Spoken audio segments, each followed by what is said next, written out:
There's a place on the edge of town that no one dares to visit. The old flower shop, abandoned for years, stands quiet and eerie, its windows cracked, and the garden in the back wild and overgrown. But it wasn't always like this. Years ago, the flower shop was a beautiful place, filled with vibrant colors and sweet-smelling blooms. People from all over the town came to buy flowers from the owner, Mr. Thorne. He was known for his green thumb and ability to grow the most exotic plants. But behind the charm of his flowers, there was something darker growing in the shadows. As time went on, people in town started to notice something strange. Customers who visited the shop would go missing. It started with a few travelers passing through, and then one by one, townsfolk vanished after buying flowers from Mr. Thorne. The disappearances were subtle at first, but whispers grew louder. People began to wonder what was really going on inside the old nursery behind the shop. Those who dared to ask Mr. Thorne were met with cold, empty stares, and soon they too disappeared. One night, the flower shop closed suddenly. No one saw Mr. Thorne again. Some said he left town. Others believed something worse happened to him. But no one could ignore the oddities that followed. The nursery behind the shop became overgrown, wild vines snaking their way over the fence. Some claimed to hear strange sounds coming from the plants, like whispering, or worse, the sound of something feeding. The locals say that the nursery isn't just overgrown with plants anymore. It's haunted. Haunted by something darker than just a missing florist. People believe that the very plants in that nursery are alive in ways they shouldn't be, that they crave something more than sunlight and water. And anyone who enters never leaves. The legend of Mr. Thorne's nursery still haunts the town, a chilling reminder of the secrets buried among the flowers. No one goes near the place now, not even the bravest souls, because in that nursery, it's not just the past that haunts the air. Something is still waiting, watching, and hungry. Maya was new in town, a young florist with big dreams. She had been looking for the perfect place to start her business, and when she stumbled upon the old flower shop at the edge of town, she thought she had found a hidden gem. The locals had told her the place had been abandoned for years, but Maya wasn't one to believe in ghost stories or superstitions. To her, it was just an old building with a bit of wear and tear, nothing a little renovation couldn't fix. Excited, she bought the property at a shockingly low price, ignoring the uneasy looks the real estate agent gave her when she signed the papers. Maya was eager to get started, envisioning her future surrounded by beautiful flowers, with customers lined up outside her shop. She wasn't bothered by the state of the place, the peeling paint, the broken windows, or the dense, overgrown plants in the nursery out back. In fact, the wild garden intrigued her. Exotic and unusual, the plants seemed like nothing she had ever seen before. They were beautiful, vibrant, and seemed oddly alive. To her, they were a florist's dream. The day she moved in, some of the townspeople came by to welcome her, or at least that's what she thought. Most of them didn't seem eager to stick around. They dropped off polite greetings and quickly left, offering hushed warnings about the flower shop's dark past. One old woman in particular caught her attention. With her hunched back and deep-set eyes, she grabbed Maya's arm with a trembling hand and whispered, "Be careful, girl. The plants in that nursery, they ain't like any other. They've tasted blood before." Maya laughed off the comment, thinking it was just a bit of local folklore to scare newcomers. The old woman's words lingered in her mind for a moment, but Maya quickly dismissed them. She wasn't about to let some silly ghost stories ruin her fresh start. She had big plans for the shop. After all, she had a business to run and flowers to sell. As the sun set on her first night in the shop, Maya stood at the back door, looking out at the nursery. The plants swayed gently in the evening breeze, their leaves rustling softly in the darkening light. There was something almost hypnotic about the way they moved, as if they were calling out to her, beckoning her closer. But Maya shook off the feeling and closed the door, locking up for the night. She wasn't afraid of a few plants. It didn't take long for strange things to happen. At first it was small, almost unnoticeable. Maya would open the shop early in the morning, and the plants in the nursery would seem a little different. The vines, which had been neatly arranged, appeared to have shifted, curling in ways that made no sense. The leaves would flutter, even when there was no wind. She figured it was just her imagination, or maybe the wind had blown through when she wasn't looking. But as the days went on, it became harder to ignore. One evening, as she watered the plants, she thought she heard something. It was faint, almost like a whisper, just beyond the edge of her hearing. She paused, listening carefully. There it was again, a soft, rustling sound, like someone was breathing just behind her. She turned sharply, but there was no one, only the plants, their large green leaves swaying ever so slightly. Maya shrugged it off, convincing herself it was just the wind or the creaking of the old building. Things escalated quickly after that. One afternoon, while trimming a particularly overgrown vine, Maya noticed something odd. The vine's surface was slick and dark, but as she made a cut, a thick red liquid oozed from the wound. At first she thought it was sap, but the color, it looked disturbingly like blood. Maya recoiled, dropping the shears and stepping back, her heart racing. She stared at the vine, unsure of what she had just seen. Had it really been blood? She wiped her hand on her apron, trying to shake off the unease. Maybe it was just some strange type of plant, she reasoned. Something exotic she hadn't encountered before. But deep down, a cold shiver ran down her spine. The whispering continued. It wasn't just at night anymore. Now, whenever Maya was alone in the nursery, she could hear it. A low, persistent rustling, like voices carried on the wind. She couldn't make out the words, but it felt wrong, like something was watching her, waiting. Sometimes she would catch movement out of the corner of her eye, only to find the plants swaying, though the air around them was still. One evening, while closing the shop, she noticed one of the plants, the same vine that had bled, had wrapped itself around the leg of a chair. It was as if it had moved on its own. She untangled the vine, but the feeling of something unnatural lingered. The plants were becoming more aggressive, their vines creeping closer to her workspace each day. Maya started feeling uneasy in the nursery, but she wasn't ready to admit it to herself just yet. She wasn't ready to believe what she feared, that the plants weren't just alive in the way normal plants are. There was something else happening here. One night, as Maya locked the door and turned off the lights, she could have sworn she saw movement again, a shadow in the nursery, just beyond the back window. Her heart pounded, but when she looked closer, nothing was there, or at least nothing that she could see. She shook her head, trying to dispel the growing dread gnawing at the back of her mind. But something was wrong, and deep down she knew it. A week had passed since the strange occurrences began, and Maya's unease had only grown stronger. The plants in the nursery seemed to pulse with life, moving in ways that defied explanation. She couldn't ignore the whispers anymore, nor the way the vines seemed to creep closer to her every time she turned her back. Her once beloved nursery had become a place of shadows and dread, but she had no idea how deep the darkness ran. One afternoon, while cleaning up some of the old storage shelves in the back room of the shop, Maya made an unexpected discovery. Behind a dusty old cabinet, she found a door, small and hidden, as if it had been deliberately concealed. The wood was cracked and weathered, and the doorknob felt cold under her fingers. She hesitated for a moment, her heart racing, but curiosity got the better of her. Slowly, she twisted the knob and pushed the door open. Inside was a small, dimly lit room. The air was thick and stale, filled with the scent of decay. It was clear that no one had been in this room for a long time. Against the far wall stood a heavy wooden desk, covered in dust. On top of it was an old, leather-bound journal. Its pages were yellowed with age, and the cover was cracked, as if it had been handled many times. Maya reached for it, her fingers trembling. The name on the cover was faint, but clear. Mr. Thorne. Maya's heart sank. She had heard the stories about Mr. Thorne, the strange disappearances, the rumors of dark secrets hidden within the shop, but she had never taken them seriously. Yet here in her hands was the key to it all. Slowly, she opened the journal and began to read. The entries started innocently enough. Mr. Thorne wrote about his passion for exotic plants, his desire to cultivate the rarest and most beautiful species. But as Maya turned the pages, the tone of the journal shifted.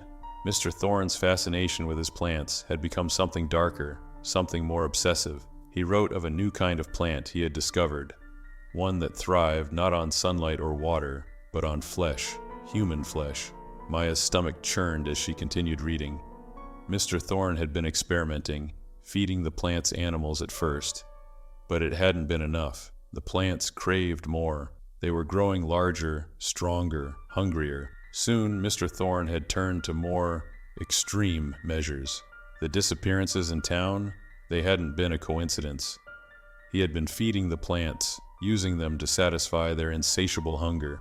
The journal detailed how Mr. Thorne had performed dark rituals to bind the plants to the shop, ensuring they would continue to grow even after his death.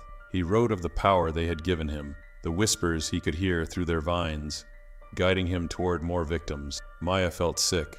Everything the locals had warned her about was true. The plants in the nursery weren't just strange, they were dangerous. And worse, they were still alive, still hungry. As she closed the journal, her hands shaking, she heard a soft rustling behind her. She froze, her breath catching in her throat. Slowly, she turned to look at the open doorway. The vines from the nursery had crept inside, slithering across the floor like snakes. They seemed to be drawn to her, inching closer, their leaves quivering in anticipation. The realization hit her like a wave of ice. The plants weren't just hungry for anyone, they were hungry for her. Maya stood frozen in place, her mind reeling from the discovery in Mr. Thorne's journal. The room felt smaller, the walls closing in as the vines crept toward her. Their movements were deliberate, as though they knew she had uncovered their dark secret. With a sudden jolt of adrenaline, Maya slammed the door to the hidden room shut, trapping the encroaching vines on the other side. Her heart raced as she backed away, her thoughts in chaos. The journal's pages were etched in her mind, Mr. Thorne's chilling words about the plants' unnatural hunger and the human lives they had consumed. And now she was the next target. Determined not to let panic take over, Maya rushed to the front of the shop, grabbing her phone to call for help. But her fingers trembled too much to dial properly, and no signal appeared on her phone screen. She looked around in frustration, realizing that the vines had already started snaking through the cracks in the walls and windows. They seemed to be sealing her in, cutting off any escape. The plants were not just alive, they were intelligent. They had been watching her, waiting for the moment when she would discover their true nature. Now they were acting, driven by the same hunger that had taken so many lives before her. Maya's gaze darted around the shop, searching for a way out. As she moved toward the back door, the vines shot forward, faster now. Sensing her desperation, one vine wrapped around her ankle, pulling her to the ground. She screamed, kicking it away, but more vines slithered toward her, tangling around her arms and legs. With a surge of terror-fueled strength, Maya grabbed a pair of gardening shears from the nearby table and hacked at the vines. Thick, sticky sap, dark and red like blood, oozed from the cuts, and the vines recoiled, but they didn't retreat. Instead, they grew more aggressive, their grip tightening as if angered by her resistance. Panting and frantic, Maya freed herself and stumbled back toward the hidden room. She had to destroy the plants. There had to be a way. Mr. Thorne's journal mentioned rituals, dark magic binding the plants to the nursery. Maybe if she could break that bond, she could stop them before it was too late. She flung open the door to the hidden room once more, ignoring the vines that had already begun to invade it. Her eyes scanned the journal's pages, looking for anything, any clue that could save her. But as she flipped through the pages, her blood ran cold. Mr. Thorne's final entry was a warning not to fight the plants, not to resist their hunger. The more they were hurt, the stronger they became. Their hunger would never stop. They would consume anyone who stood in their way. And the more they fed, the more powerful they became, thriving on fear and flesh. Maya's hands shook as the vines wrapped around her waist, pulling her closer. She could feel them tightening, squeezing the air from her lungs. She gasped for breath, her vision blurring as the plants lifted her off the ground, dragging her toward the open doorway of the nursery. The plants wanted her. No, they needed her. She was to be their next meal, their sacrifice to continue growing, thriving, consuming. Her screams echoed through the shop, but there was no one to hear her.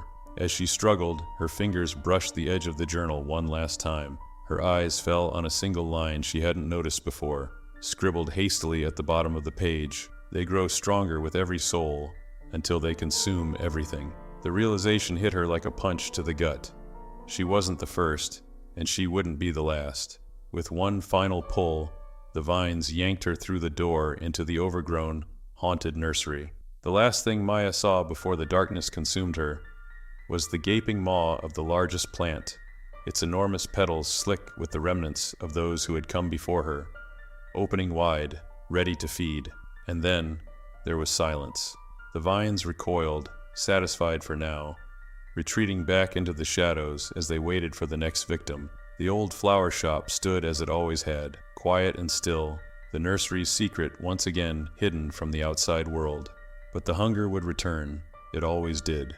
Days passed, and the flower shop stood eerily still at the edge of town. The once vibrant nursery was now a twisted garden of nightmares. Inside, Maya's disappearance had gone unnoticed by the world. No one came looking for her, and the shop's windows remained dark, dust settling on the empty counters. But within the nursery, life thrived.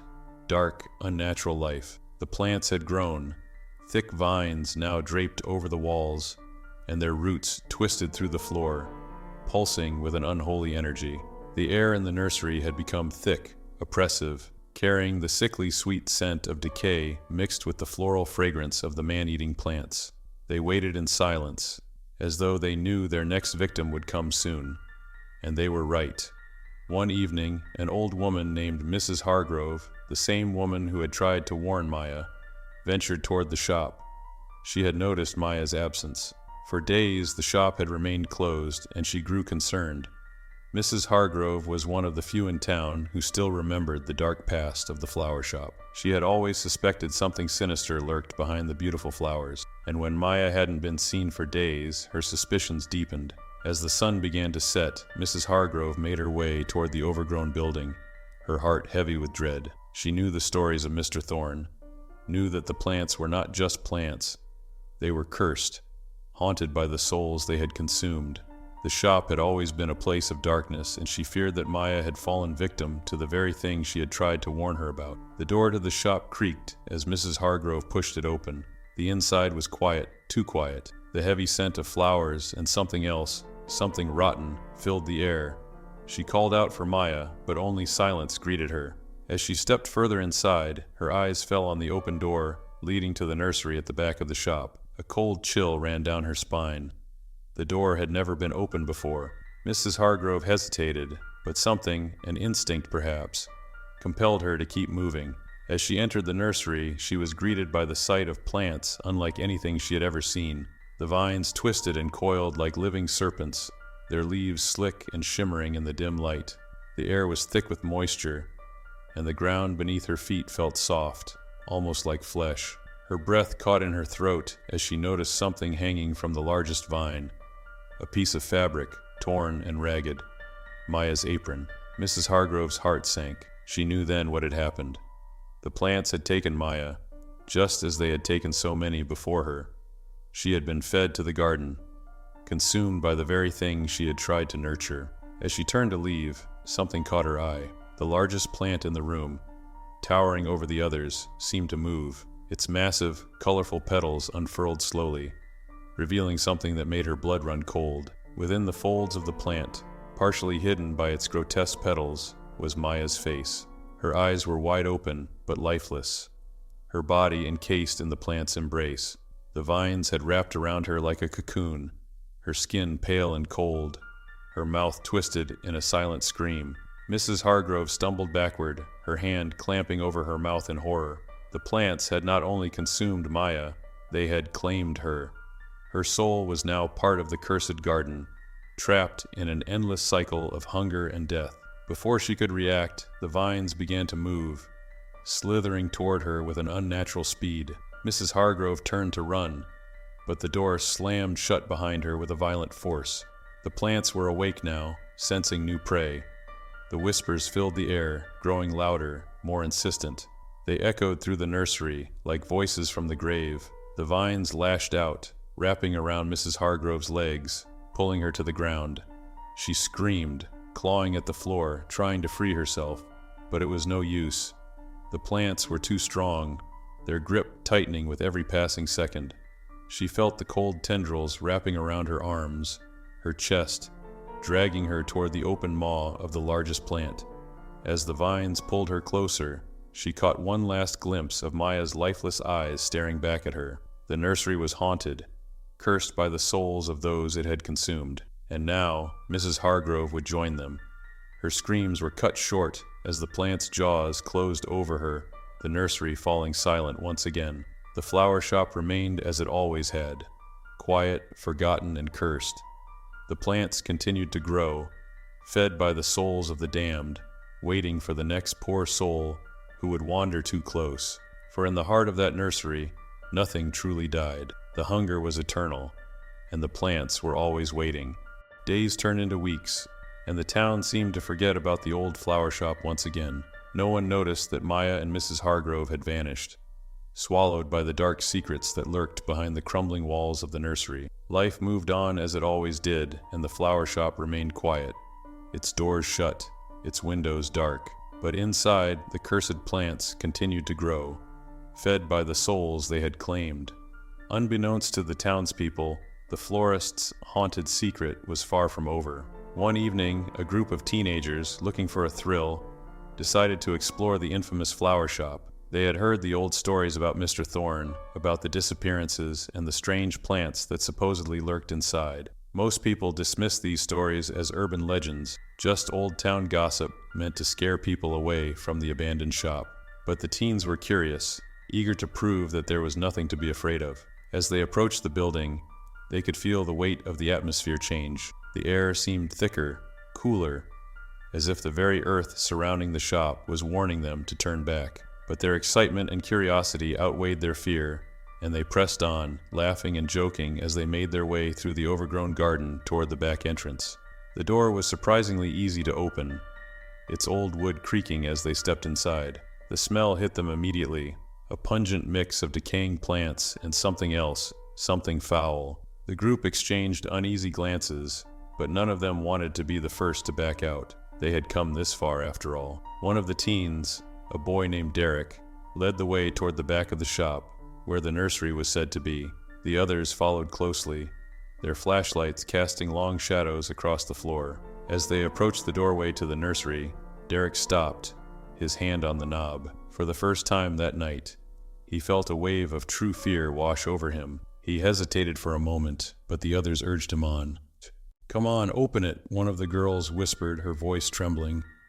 With a deep breath, Derek pushed open the door. What greeted them on the other side was nothing short of horrifying. The nursery had become a living nightmare. Vines as thick as tree trunks snaked along the walls, their dark leaves shimmering in the dim light. The plants were enormous, their gaping mouths lined with sharp, thorn-like teeth, dripping with a strange, viscous liquid. But what caught their attention most were the shapes entwined within the vines, human shapes. The plants had not only grown, they had consumed. There, hanging in the twisted branches of the largest plant, was the body of Maya. Her pale face was visible through the green mass of vines, her eyes wide open, staring blankly at the ceiling. Next to her, wrapped in tendrils, was Mrs. Hargrove, her lifeless form suspended above the ground. Their bodies were tangled within the plants as if they had become part of the foliage itself. The teens gasped, stumbling backward in terror. They had heard the stories, but nothing had prepared them for the reality of what they were seeing. The plants were alive, more than alive. They were sentient, waiting, feeding, and growing stronger with each soul they consumed. As they backed away, the plants began to stir. The vines shifted, slowly at first, but then with more speed and purpose. The plants could feel them, sense their fear, their panic. The teens' flashlights flickered as the air around them grew colder, and the soft, rustling sound of the vines grew louder. Derek turned to run, but the door slammed shut with a force that shook the entire building. The vines lashed out, grabbing at their ankles, pulling them to the ground. The others screamed, clawing at the floor, desperately trying to free themselves, but the plants were too strong. One by one, the vines ensnared them, dragging them closer to the massive, open mouths of the carnivorous plants. The whispers filled the air, louder now, almost deafening. The plants were hungry, and there was no escape. The teens were dragged deeper into the nursery, their screams echoing through the dark, abandoned shop as the plants began to feed. In their final moments, Derek's eyes locked onto the face of Maya, still hanging lifeless in the vines. Her hollow eyes seemed to stare back at him, as if warning him of the fate that awaited them all. And then the darkness swallowed him whole. The nursery returned to silence, the plants retreating into their twisted branches, satisfied for now. But the hunger would return. It always did. The haunted nursery waited patiently for its next victims, its roots growing deeper, its power growing stronger. For in the florist's shop, the curse would never be lifted. The plants would continue to thrive, nourished by the souls of those foolish enough to cross its threshold. The town had grown used to the strange occurrences at the old flower shop. Whispers of disappearances circulated in hushed conversations, but no one dared to go near the cursed place. However, the rumors eventually caught the attention of someone who couldn't ignore them, a private investigator named Ethan Grant. Hired by the families of the missing teenagers, Ethan wasn't a man who believed in ghost stories or supernatural horrors. To him, the disappearances were nothing more than the work of a dangerous criminal hiding behind local myths. Ethan arrived at the flower shop just before dusk, determined to uncover the truth. As he approached the dilapidated building, he noticed how the garden seemed unnaturally still, the air thick and heavy with the scent of decaying plants. His instincts told him something was off, but he pressed forward, certain that there was a logical explanation behind everything. With a deep breath, he pushed open the creaking door and stepped inside. The scent hit him immediately, a mix of damp earth and something far worse. The air inside was suffocating, thick with rot and decay. As he moved further into the shop, his flashlight flickered over the withered counters, dust-covered shelves, and cobwebs hanging from the ceiling. But it wasn't until he reached the back of the shop that the true horror began to unfold. The door to the nursery stood ajar, as if inviting him in. Ethan paused, his hand resting on the hilt of his flashlight, his heart pounding in his chest. He wasn't one to scare easily, but something about the darkness beyond that door made his skin crawl. Steeling himself, he pushed the door open and stepped inside. The nursery was a twisted, grotesque mockery of nature. The plants had grown to monstrous sizes, their thick vines crawling over every surface, their leaves shimmering in the dim light. The air was heavy with the scent of blood and decay, and the walls seemed to pulse with life. Ethan's flashlight swept over the room, illuminating the horror that had consumed it. His heart nearly stopped when his beam fell on the twisted remains of the teenagers. Their bodies were entwined in the vines, their faces frozen in expressions of terror. They hung like grotesque ornaments, their flesh slowly being consumed by the ravenous plants. And then he saw her, Maya. Her lifeless eyes stared back at him, her body encased in the same twisted vines, as if she had become one with the plants themselves. Ethan stumbled back, bile rising in his throat. This wasn't the work of a mere criminal. Something far worse was happening here, something beyond his understanding. The vines began to move, slowly at first. They slithered across the floor like snakes, their movements deliberate and predatory. Ethan's flashlight flickered as he backed away, his mind racing. The air around him grew colder, and the whispers began, soft at first, like a distant wind, but growing louder with each passing second. The plants were waking up, and they were hungry. Without warning, the largest plant in the room, a monstrous, carnivorous bloom, unfurled its petals, revealing a gaping maw lined with sharp, thorn-like teeth. Its slick, blood-red surface glistened in the dim light, and the air filled with the sickening sound of the plant's hunger. The vines lashed out, wrapping around Ethan's legs, pulling him to the ground. He struggled, trying to free himself, but the more he fought, the tighter their grip became. The plants dragged him closer to the massive bloom, its open mouth waiting to devour him. Ethan's mind raced, his breath coming in short, panicked gasps.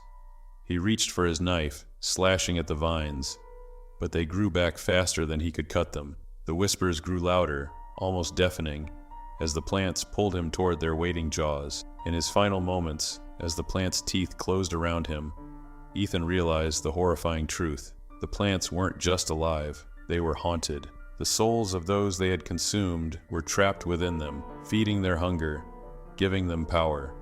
And now he would join them. The last thing Ethan saw before the darkness consumed him was Maya's lifeless face, her eyes filled with silent screams, as if she, too, had tried to warn him. The plant's jaws snapped shut, and the nursery fell silent once more. Weeks passed, and the town once again settled into its quiet routine, the disappearances of the teenagers and Ethan fading into the background like a bad dream. No one dared go near the old flower shop, and the building stood still, its windows dark, its doors closed. But inside, the nursery thrived. The plants had grown larger, their vines creeping further into the shop, their hunger never truly satisfied. The whispers continued, barely audible, but always present. The souls trapped within the plants cried out for release, but there was no escape. They were part of the garden now, just as Mr. Thorne had intended. And so, the florist's haunted nursery waited, as it always had, for the next poor soul to wander too close. The hunger was eternal, and the plants were always waiting.